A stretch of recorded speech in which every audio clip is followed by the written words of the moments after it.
झाली चर्चा आता जेवढी करायची तेच मुद्दे परीक्षण आहे फक्त 2 विषय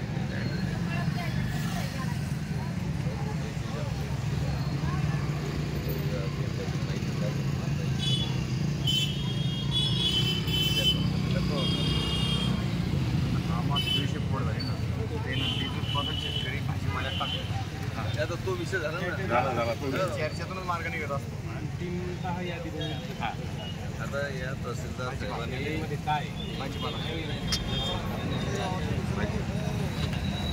साहेबांनी महसूल मंडळ महसूल मंडळामध्ये जी गावं येतात त्या गाव कोणत्या शेतकऱ्याचं काय उत्पादन तयार आतापर्यंत माझं यामध्ये क्लिअर झालं बरं. आतापर्यंत आपण मागणी काय करत होतो किंवा शेडनेटमध्ये समावेश होता पण त्याची व्हॅल्यू नाही निघाली ना. त्या दिवशी समावेश केलेला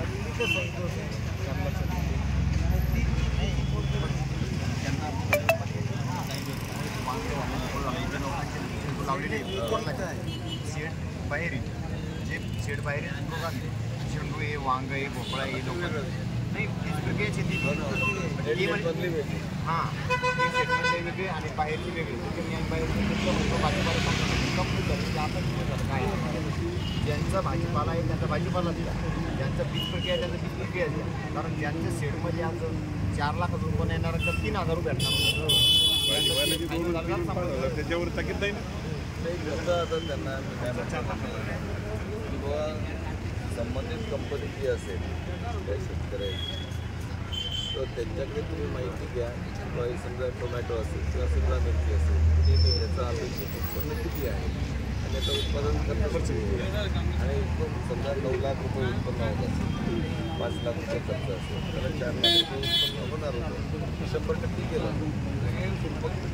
असा तुम्ही चार्ट तयार करा